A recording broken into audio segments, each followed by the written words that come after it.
김영철 북한 노동당 부위원장 겸 통일전선부장이 뉴욕에서 폼페이오 미국 국무장관과 만납니다. 트럼프 대통령은 자신의 서한에 대한 답변으로 김영철 부위원장이 오고 있다고 밝혀 김정은 위원장의 친서를 전달할지 주목됩니다. 미국이 그간 유예했던 중국산 첨단 기술 품목에 대한 25%의 관세 폭탄을 다시 부과하기로 결정했습니다. 세계 경제뿐만 아니라 북미 정상회담에 어떤 여파가 있을지 주목됩니다. KTX 해고 승무원들이 대법원 대법정에 들어가 기습항의 시위를 벌였습니다.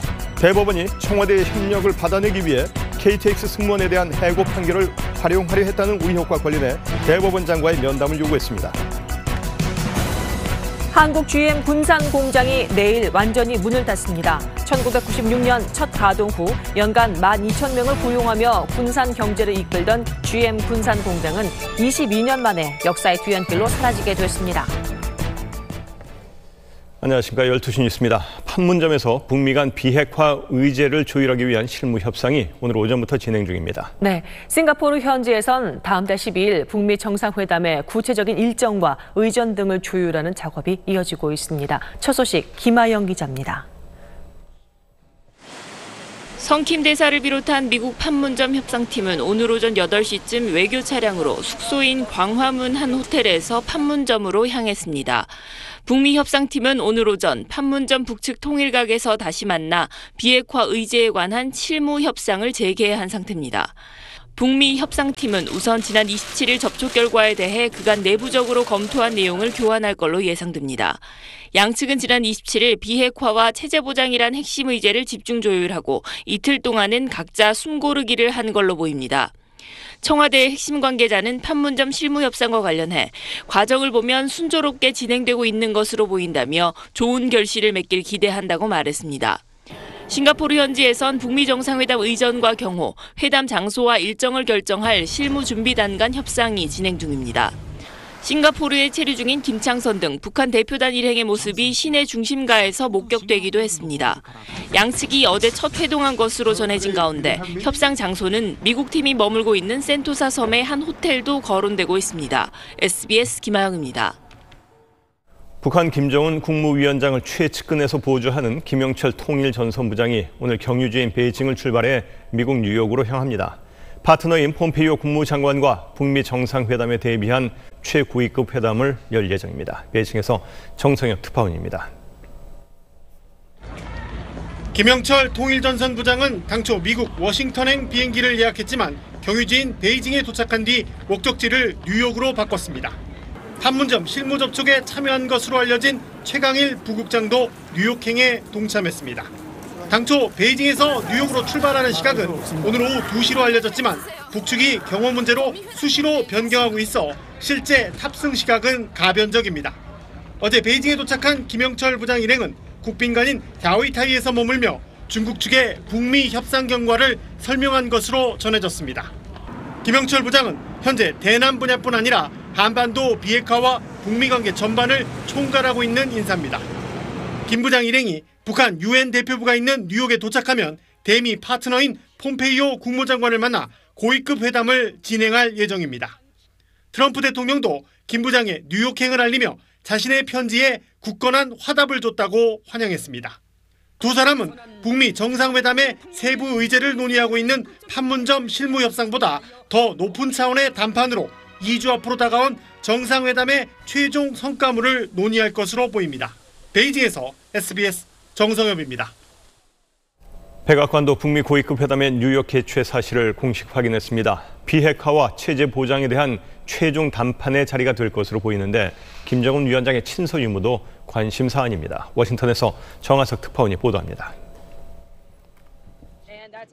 샌더스 백악관 대변인은 북한의 김영철 통일전선부장과 폼페이오 국무장관이 금주 중 뉴욕에서 만난다고 확인했습니다.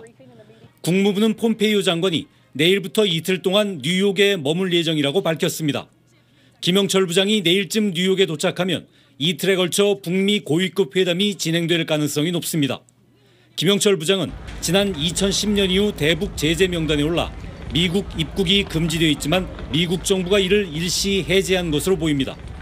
또 회담 장소를 뉴욕으로 결정한 것은 뉴욕에 유엔 주재 북한 대표부가 있는 데다 수도인 워싱턴 DC보다 정치적 부담이 덜한 점을 고려한 것으로 관측됩니다. 그러나 뉴욕 회담을 마치고 김 부장이 워싱턴으로 이동해 트럼프 대통령을 면담할 가능성, 그리고 김정은 위원장의 친서를 전달할 가능성은 여전히 남아 있습니다. 뉴욕 회담은 판문점과 싱가포르에서 진행되어 북미 접촉의 결과를 종합하는 자리가 될 것으로 보입니다. 특히 핵심 의제인 비핵화와 북한 체제 보장 방안에 대한 정상회담 전 최종 담판이 이뤄질 가능성이 높습니다. 뉴욕 고위급 회담의 성과에 따라 다음 달 12일로 예정된 북미 정상회담의 합의 수준이 결정될 것으로 보입니다. 워싱턴에서 SBS 정하석입니다. 직원들에게 막말과 폭행을 한 혐의로 경찰 조사를 받고 있는 한진그룹 조양호 회장의 부인 이명희 씨가 오늘 경찰에 다시 소환됐습니다. 이 사건을 수사하고 있는 서울지방경찰청 광역수사대는 이 씨가 오늘 오전 8시 20분쯤 출석해 10시부터 조사가 시작됐다고 밝혔습니다. 그제 15시간 가까이 경찰 조사를 받은 이 씨는 일부 혐의만 인정하고 대부분 혐의에 대해 기억이 나지 않는다며 부인한 것으로 알려졌습니다. 경찰은 이명희 씨 조사 결과를 바탕으로 피해자 보강 조사를 한 뒤 조만간 구속영장 신청 여부를 결정할 방침입니다. 사법행정권 남용 조사 결과에 대한 후폭풍이 거세지고 있습니다. KTX 승무원 해고 판결이 재판 거래에 활용됐다는 의혹이 나오자 해고 승무원들이 대법정에 들어가 기습 항의 시위를 벌였습니다. 이한석 기자입니다. 대법정에 KTX 해고 승무원들이 진입합니다. 해고 승무원들은 어제 오전 대법원 앞에서 기자회견을 하다 대법정으로 들어가 기습 시위를 벌였습니다. 승무원들은 자신들이 판결 뒷거래에 희생양이 됐다며 대법원장 면담을 요구했습니다. 저희 법을 판단했던 대법원의 법장은 못 만나나요? 못 만날 이유는 없다라고 생각하거든요. 대법정에서 시위가 벌어진 건 사상 처음입니다. 지난 12년간 시위를 이어왔던 해고 승무원들이 사법행정권 남용 의혹 조사 결과가 나오자 항의의 표시로 대법정에 들어간 겁니다. 양승태 대법원장 시절 법원행정처가 청와대의 협력을 받아내기 위해서 KTX 승무원 해고 판결을 활용하려 한 문건이 드러났기 때문입니다. 정말 이런 세상에 살고 있었구나. 정치적 판결이다라는 짐작은 하고 있었지만 이 부분이 사실로 드러났다는 것에 대해서 너무나 화가 나고 분노하고. 대법원 측이 대법원장 비서실장 면담을 약속하면서 농성은 3시간여 만에 마무리됐습니다. 해고 승무원들은 오늘 오후 비서실장 면담을 하고 요구사항을 전달할 예정입니다. SBS 이한석입니다. 전국 법원의 대표 판사들로 구성된 전국 법관 대표회의 의장이 양승태 대법원장 시절의 사법거래 의혹을 두고 반헌법적 행위에 해당한다며 엄정한 조처를 하라고 촉구했습니다. 전국 법관 대표회의 의장인 최기상 서울 북부지법 부장판사는 그제 법원 내부 통신망에 사법행정권 남용에 관하여 드리는 말씀이라는 제목의 글을 올렸습니다. 최 부장판사는 법원 행정처가 상고법원의 무리한 입법 추진 등의 비판적인 법관들에 대해 성향과 동향, 심지어 재산 관계까지 파악하고 좋은 재판을 향한 법관들의 학술 활동 자유를 침해한 것은 반헌법적 행위라고 주장했습니다. 다음 소식입니다. 어제 한화 대전 공장에서 발생한 폭발 사고에 대해 오늘 오전부터 합동 정밀 감식이 진행되고 있습니다. 지금까지 2명이 숨지고 7명이 부상했는데 경찰은 현장 감식을 마치는 대로 관계자 조사를 이어갈 계획입니다. 홍순준 기자입니다.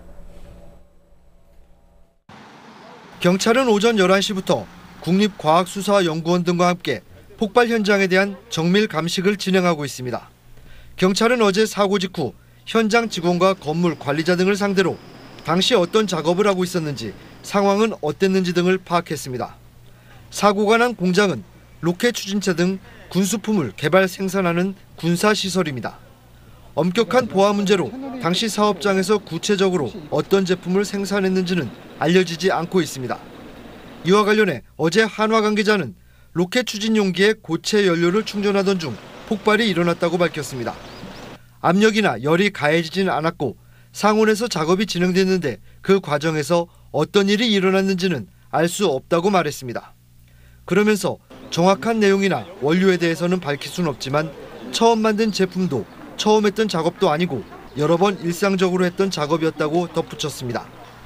경찰은 감식 결과를 토대로 조사 대상자를 결정한 뒤 폭발 이유를 조사할 방침입니다.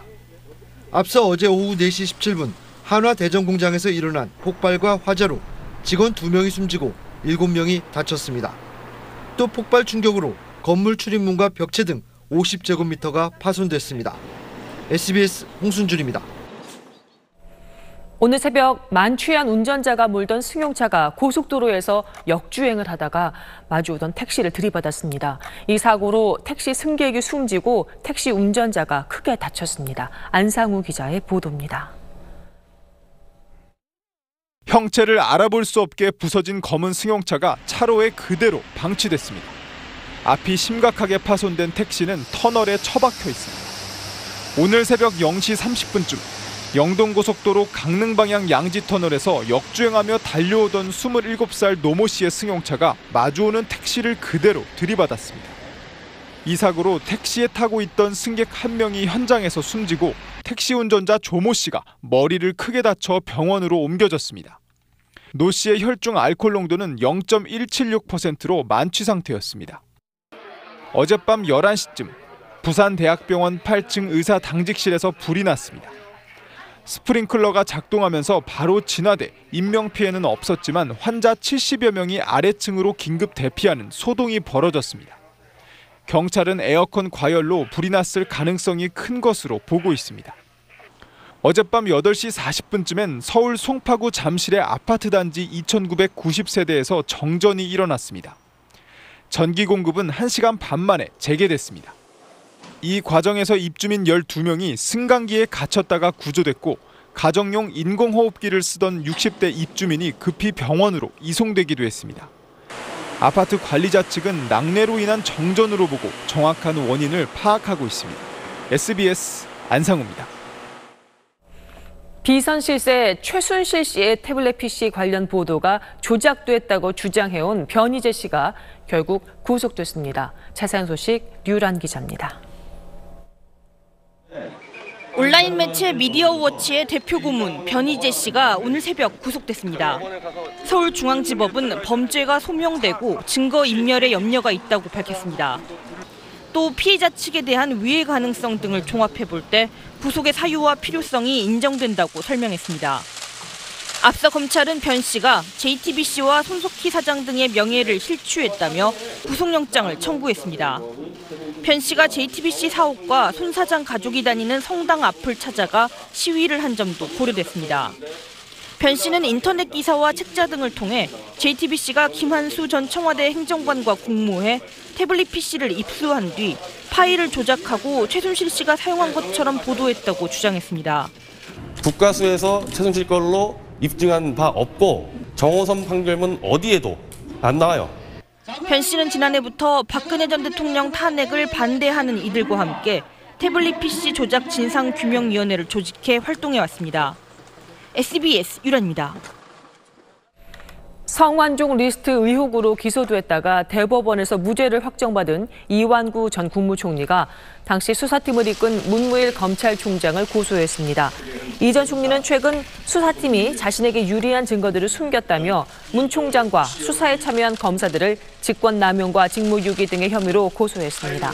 이 전 총리는 고소장에서 문 총장 등이 유죄 판결을 이끌어내기 위해 경남기업 법인카드 사용 내역과 참고인 진술서 등을 법원에 제출하지 않았다고 주장했습니다. 이에 대해 이 전 총리의 주장은 법정에서 나왔고 충분히 심리되었던 주장이지만 법원도 인정하지 않았다며 수사팀은 법과 원칙에 따라 수사했다고 밝혔습니다.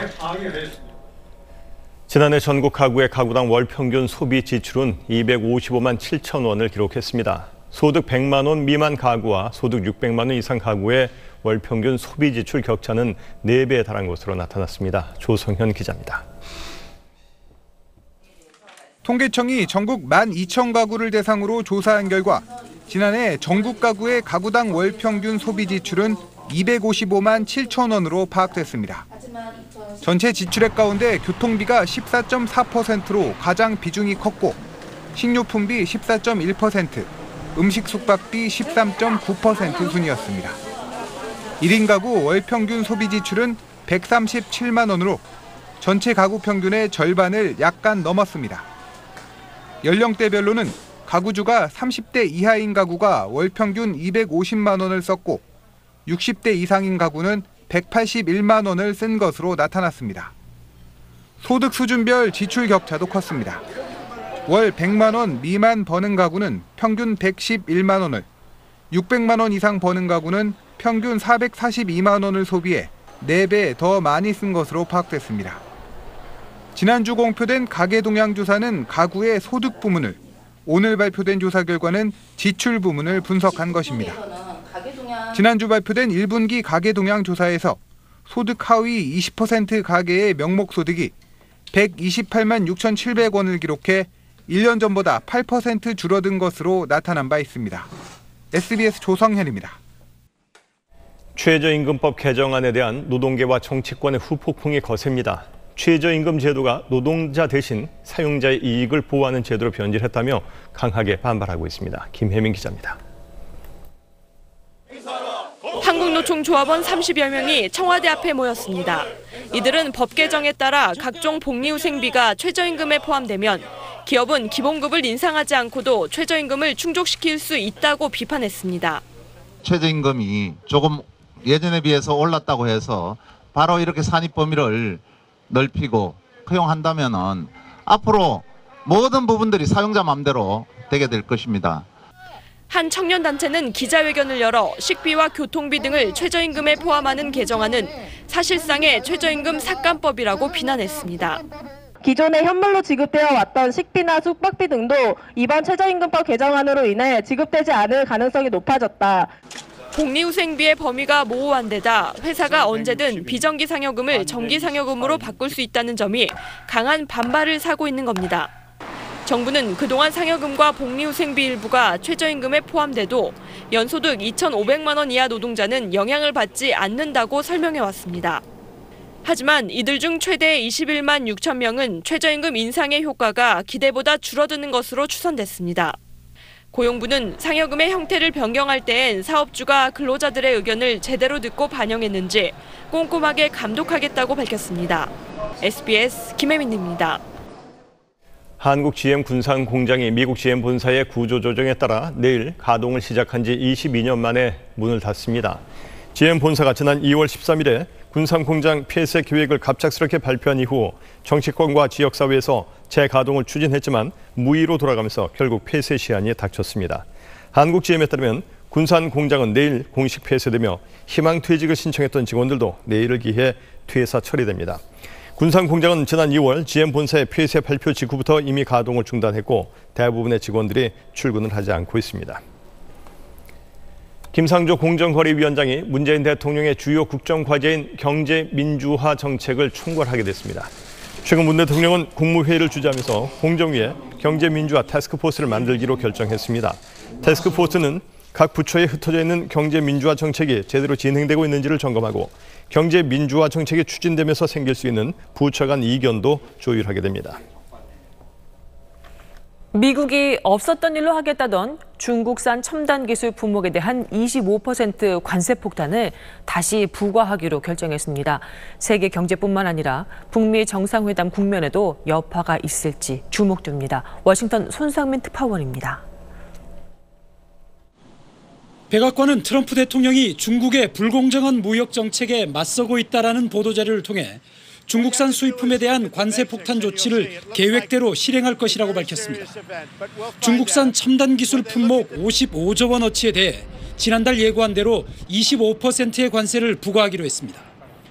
관세 부과 대상은 중국이 10대 핵심 산업을 육성하기 위한 중국 제조 2025 프로젝트와 연관된 것들입니다. 최종 대상 품목은 다음 달 15일 발표하기로 했습니다. 앞서 열흘 전 미국은 중국과 두 차례 무역 협상을 통해 무역 전쟁을 중지하고 상호 관세 부과를 보류한다고 발표한 바 있는데 이를 정면으로 뒤집었습니다. 백악관은 또 중요한 산업 기술을 획득하려는 중국의 개인과 기업의 투자를 제한하고 수출 통제를 강화하기로 했습니다. 미 무역대표부도 중국의 차별적인 기술 허가 요건을 다루기 위해 지난 3월 시작한 세계무역기구 분쟁 해결 절차를 계속하겠다고 밝혔습니다. 미국 언론들은 갑작스런 백악관의 발표가 중국에 손해보는 협상을 했다는 비판 여론을 의식한 것으로 풀이했습니다. 북미 정상회담 국면에 끼어든 시진핑 중국 국가주석 견제용이라는 해석도 나오고 있습니다. 워싱턴에서 SBS 손성민입니다. 미국이 중국산 수입품에 대한 25% 추가 관세 부과를 강행하기로 하자 중국 정부가 합의에 위배된다며 강력히 반발했습니다. 중국 상무부는 오늘 대변인 논평을 통해 미국 백악관이 발표한 성명에 대해 얼마 전 양국이 워싱턴에서 이룬 합의를 위배한 점이 두드러진다고 밝혔습니다. 상무부는 이어 미국이 어떤 조치를 취하든 중국은 중국 인민의 이익과 국가 핵심 이익을 지킬 자신감과 능력, 경험이 있다며 미국이 공동성명 정신에 따라 함께 걷기를 촉구한다고 밝혔습니다. 벨기에의 한 도시에서 경찰관을 노린 테러로 보이는 총격 사건이 벌어져 경찰 2명과 시민 1명이 숨졌습니다. 범인도 현장에서 사살됐는데 경찰은 테러일 가능성이 높다고 보고 수사를 이어가고 있습니다. 배재학 특파원입니다. 도시 한복판에서 총성이 울리고 시민들이 달아나기 시작합니다. 벨기에 동부도시 리에주에서 현지 시간 29일 오전 10시 30분쯤 한 남성이 여성 경찰관 2명을 흉기로 찌른 뒤 총을 빼앗았습니다. 범인은 경찰관 2명과 근처 차에 타고 있던 22살 남성까지 총으로 쏴 숨지게 했습니다. 이어 근처 학교로 들어가 한 여직원을 붙잡고 인질극을 벌이다 경찰에 사살됐습니다. I'm walking, I'm going to my house and I listen the police say, go out, go out, go out. It's the killer, go out. 범인은 마약 관련죄로 복역하다 범행 하루 전 가석방된 벨기에 출신의 36살 벤자민 허먼인 것으로 알려졌습니다. 벨기에 검찰은 이 사건이 테러일 가능성이 높다고 보고 범인이 수감 생활 중에 이슬람 극단주의에 물들었는지 등을 수사하고 있습니다. L'agresseur est neutralisé. L'affaire a été mise à l'instruction avec qualification d'infraction terroriste. 벨기에에서는 지난 2015년 파리 테러와 2016년 브뤼셀 공항 테러 이후 테러 경보를 유지하고 있습니다. 파리에서 SBS 배재학입니다. 잇단 학교 총격 사건으로 학생과 학부모들이 불안에 떨고 있는 미국에서 학교 총격을 소재로 한 비디오 게임이 출시를 앞두고 비난에 휩싸였습니다. 학교 총격 사건 피해자들을 중심으로 게임 출시 반대 청원이 본물을 이루고 있습니다. 송인호 기자입니다. 다음 달 출시 예정인 비디오 게임 액티브 슈터입니다. 게임 이용자가 교실과 강당 등 교내 곳곳을 돌아다니며 학생들을 향해 총을 난사합니다. 특수기동대 요원이 학교 총격범을 제압하는 게임이지만 설정을 바꾸면 게임 이용자가 총격범이 돼 총을 쏠 수 있습니다. 비디오 게임 화면 왼쪽에는 민간인과 경찰관을 얼마나 죽였는지 자동 집계됩니다. 미국의 한 비디오 게임 개발 업체가 다음 달 6일 본격 출시를 앞두고 평가판을 온라인에 배포하면서 파장이 일고 있습니다. 총소리는 물론 그래픽 영상이 실제 상황과 비슷하다 보니 학교 총격 사건을 겪은 피해자들은 심한 외상 후 스트레스 장애를 호소하기도 합니다. They are trying to profit off it, and I think it's disgusting. 총격 사건 피해자들과 학부모들을 중심으로 게임 출시 반대 청원이 본물을 이루고 있습니다. It's not okay to do it in a school, especially right now, and any reasonable company should know that. I want them to pull the game. Simple. 빌 넬슨 미 상원의원을 포함해 지금까지 5만 7천 명이 게임 출시 반대 청원에 참여했습니다. SBS 송인호입니다. 이어서 오늘의 주식 시황을 알아보겠습니다. 강진수 연구원입니다. 네, NH투자증권입니다. 코스피가 하락폭을 키우며 2,400선으로 후퇴했습니다. 이탈리아의 유로존 탈퇴에 대한 우려가 부각되면서 유럽 금융시장에 대한 불안이 전 세계로 확산되는 모습입니다. 이 시각 현재 코스피는 52.39포인트 하락한 2,404.86을, 코스닥은 8.14포인트 내린 861.94를 기록하고 있습니다. 투자 주체별로는 외국인과 기관이 2,651억 원, 3,423억 원씩 매도세를 보이고 있고 개인은 5,669억 원 매수 우위를 나타내고 있습니다. 전 업종이 하락세를 보이고 있습니다. 증권이 4% 넘게 내리고 있고 금융과 보험도 약세를 나타내고 있습니다. 유럽발 불안이 지수의 약세로 이어지는 가운데 시가총액 상위 종목 역시 대부분 내리고 있습니다. 대장주 삼성전자가 기관의 매도에 2% 넘게 하락하고 있고 글로벌 금융시장의 불안정 속에 금융업이 약세를 보이면서 KB금융이 4% 넘게 하락하고 있습니다. 하나금융지주도 역시 부진한 흐름 이어가고 있습니다. 또 LG화학은 류머티즘 관절염 치료제를 일본에서 출시한다는 소식에도 불구하고 약세를 보이고 있습니다. 이 시각 현재 원달러 환율은 4.6원 오른 1081.4원에 거래되고 있고 3년 만기 국고채 금리는 2.189%를 기록하고 있습니다. 지금까지 NH투자증권이었습니다.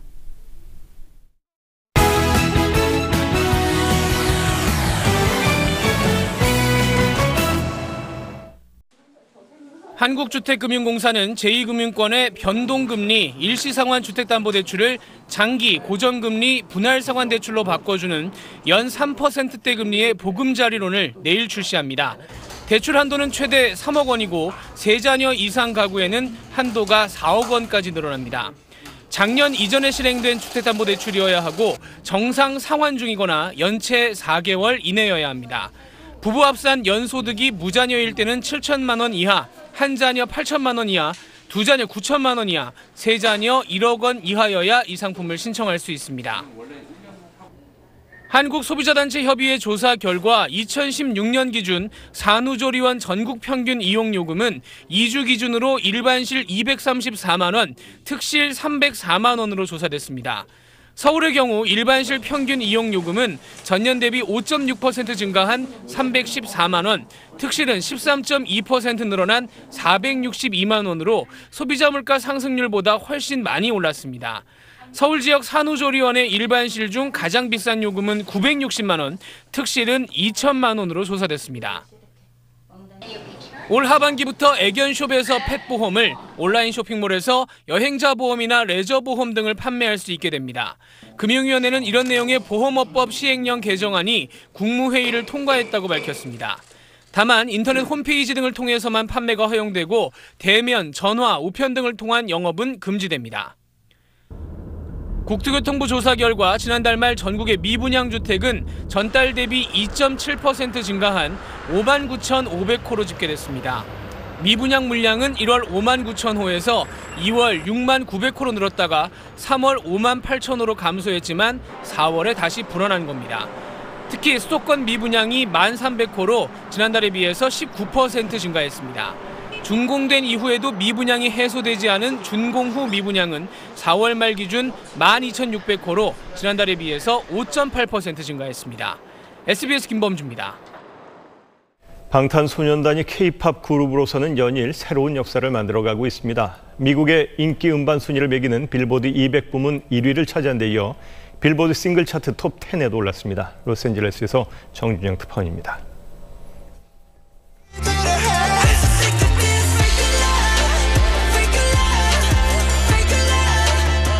방탄소년단의 최신곡 Fake Love입니다. 지난 18일 발표한 정규 3집 Love Yourself 전 티어의 타이틀곡입니다. 빌보드는 Fake Love가 미국에서 가장 인기 있는 노래 순위인 싱글 차트 핫 100에서 10위에 올랐다고 발표했습니다. 빌보드 핫 100은 모든 음악 장르를 망라해 음원 판매와 스트리밍, 라디오 방송 횟수 등을 종합해서 선정합니다. 빌보드는 Fake Love가 음원 판매에서 1위, 스트리밍에서 7위를 차지해 발매 첫 주부터 강력한 움직임을 보였다고 평했습니다. 한국 가수의 빌보드 싱글 차트 최고 기록은 지난 2012년 가수 싸이의 강남스타일이 세운 핫 100 2위입니다. 빌보드는 강남스타일의 경우 톱 10에 진입하기까지 단계적으로 순위가 올라간 반면 방탄소년단의 Fake Love는 앨범 발매 첫 주 만에 단번에 톱 10에 올랐다고 밝혔습니다. 앞서 방탄소년단의 3집 앨범 Love Yourself 전 티어는 인기 앨범 차트인 빌보드 200 1위에 오르는 쾌거를 이룩했습니다. 미국 언론들은 방탄소년단이 자신들의 목표라고 밝혔던 빌보드 앨범 차트 1위와 싱글 차트 톱 10 진입을 모두 달성했다며 놀라움을 내보였습니다. 로스앤젤레스에서 SBS 정준영입니다. 소비자가 사용하지 못해 소멸하는 카드 포인트가 연간 1,300억 원어치에 달합니다. 이르면 다음 달부터 이 포인트를 1원 단위로 전환할 수 있게 됩니다. 김광형 기자가 보도합니다. 금융감독원은 신용카드 포인트 개선안을 이르면 다음 달부터 시행한다고 밝혔습니다. 이에 따라 앞으로는 포인트 규모에 상관없이 카드 대금으로 사용하거나 카드 대금 결제 계좌로 입금해주는 방식으로 현금화할 수 있게 됩니다. 카드 포인트를 1원 단위로 사용할 수 있게 되는 겁니다. 소비자는 카드사 홈페이지나 콜센터, 휴대전화 앱에서 포인트를 현금으로 전환할 수 있습니다. 특정 가맹점의 제휴 포인트도 더 쉽게 사용할 수 있게 됩니다. 제휴 포인트는 카드사가 특정 가맹점과 제휴를 맺어 해당 가맹점에서만 사용할 수 있는 포인트로 제휴 가맹점이 폐업하거나 제휴가 중단되면 사용이 어려웠습니다. 금감원은 이런 문제를 없애기 위해 제휴 포인트 사용이 어렵게 된 경우 해당 카드사의 대표 포인트로 전환할 수 있도록 했습니다. 카드사의 포인트 사용 제약 조건 등으로 소비자가 사용하지 못해 소멸하는 포인트는 연간 1,300억 원어치가 넘는 것으로 추산됩니다. 각 카드사는 다음 달부터 11월까지 이번 제도 개선안이 반영되도록 전산 시스템을 개편할 예정입니다. SBS 김광현입니다. 가천대 길병원이 연구 중심병원 선정을 두고 복지부 고위 공무원에게 뇌물을 건넨 혐의로 경찰 수사를 받는다는 소식을 단독 보도해드렸는데요. 이것만이 아니었습니다. 뇌물 액수가 수억 원에 달하고 길병원이 국회의원들에게도 불법 후원을 한 것으로 조사됐습니다. 이호건 기자입니다. 지난해 말 경찰이 가천대 길병원을 압수수색했습니다. 6개월간 수사 끝에 경찰은 2013년 길병원이 연구중심병원 선정에 도움을 준 복지부 국장 56살 허모 씨에게 뇌물을 건넨 사실을 확인했다고 밝혔습니다.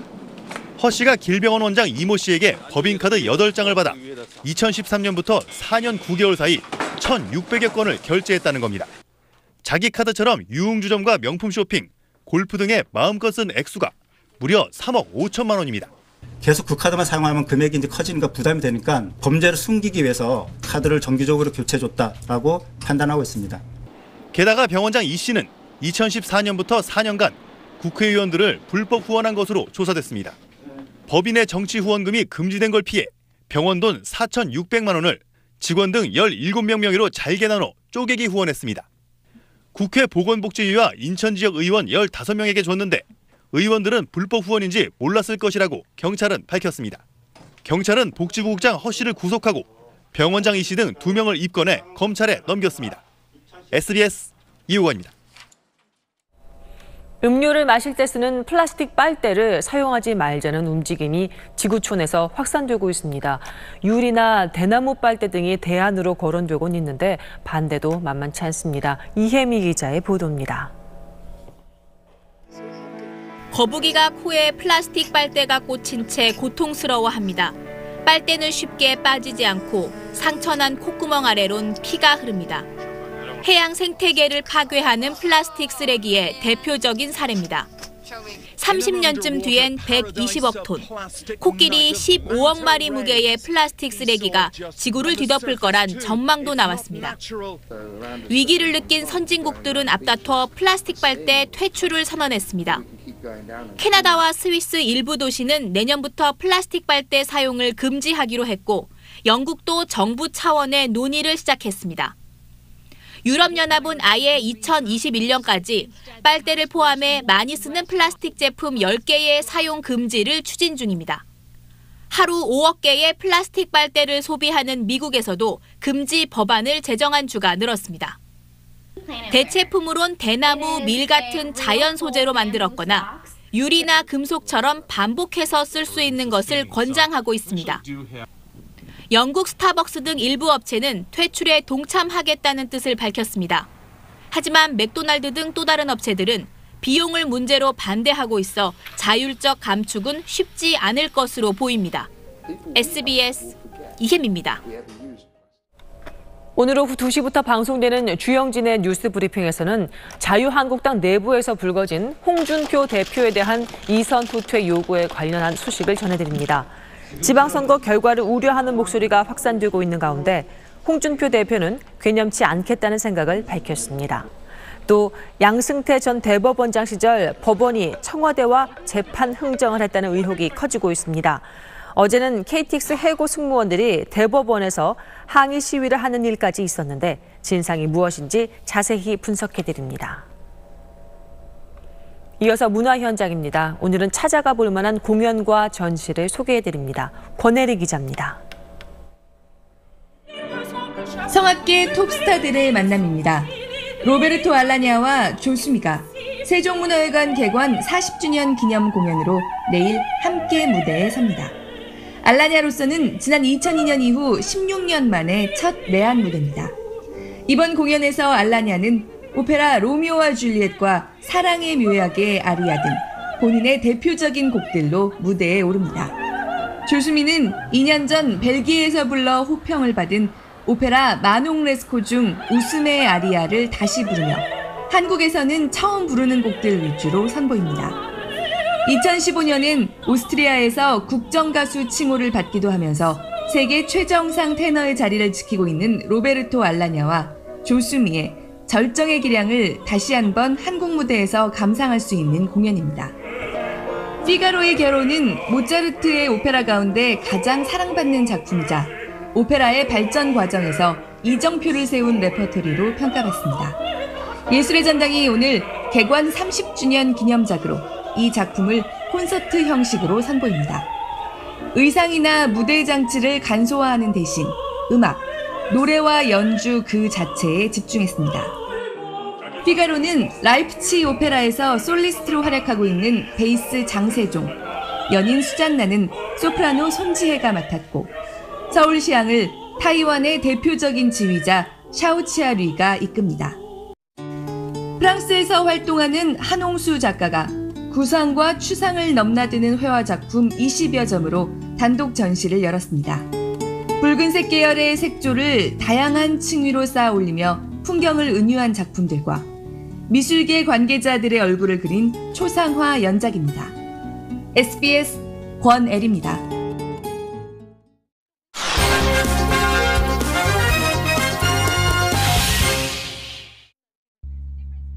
에볼라 바이러스가 발생한 콩고 민주공화국에 비상이 걸렸습니다.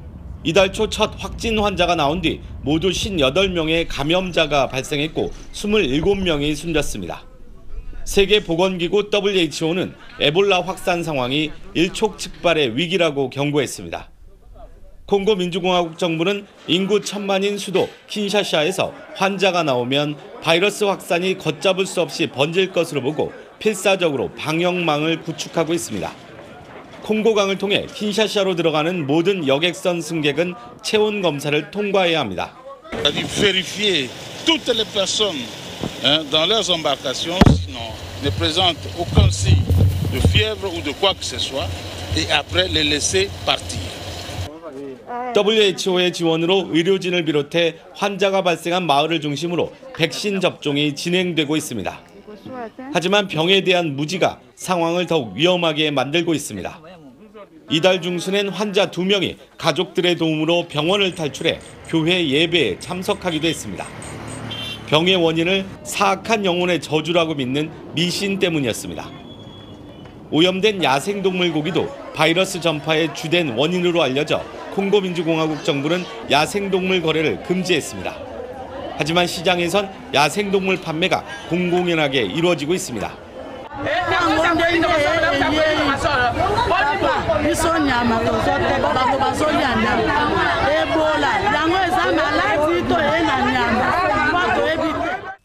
에볼라 바이러스는 전염성이 매우 강하며 감염 환자는 고열, 구토 등의 증상을 보이다 사망합니다.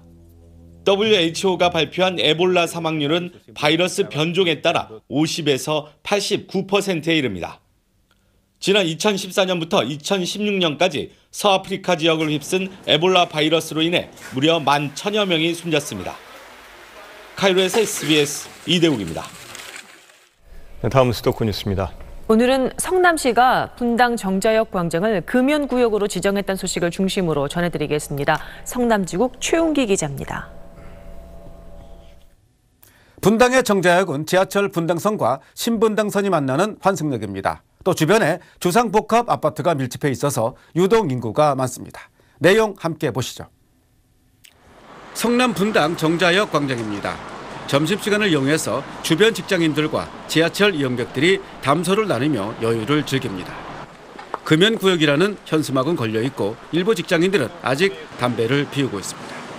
지금은 계도 기간이라 괜찮지만 홍보 기간이 끝나는 오는 9월 1일부터는 달라집니다. 담배를 피우다 적발되면 5만 원의 과태료가 부과됩니다. 유동 인구가 많고 간접부분 피해 민원이 지속적으로 발생하고 있기 때문입니다. 정자광장 금연구역 지정으로 성남 시내 금연구역은 버스 정류장과 야탑광장 등 1,447곳으로 늘었습니다. 용인시는 다음 달 중순 관내 수지 농협의 5번째 로컬푸드 직매장을 연다고 밝혔습니다. 매장은 농협 안에 만들어지지만 판매 가격은 농작물 생산 농민이 직접 매깁니다. 중간 유통 마진을 없애서 소비자들은 시중 가격보다 싸게 농작물을 살 수 있습니다. 또 농약 잔류 검사를 엄격하게 실시하고 당일 안 팔린 농작물은 다음 날 생산 농민이 되가져가도록 하고 있어서 신선도가 유지됩니다. 용인시는 지난 2015년 포곡농협에 이어서 지난해 원삼농협과 구성농협 등 4곳에도 로컬푸드 직매장을 개설했습니다. 경기도 이천시는 지난 주말에 열린 체험문화축제에 3만 5천 명이 다녀가는 등 축제가 성황리에 마무리됐다고 밝혔습니다. 인절미 만들기와 물레체험 등 80가지가 넘는 체험 프로그램이 선보였습니다. 아이들을 데리고 나온 가족 단위 방문객이 특히 많았다고 이천시 측은 설명했습니다. 축제장 가운데 한 곳인 민주화운동 기념공원에서는 우리나라 민주화운동 과정을 한눈에 볼 수 있는 전시관과 멀티미디어실이 운영돼서 눈길을 끌었습니다. 지금까지 성남이었습니다.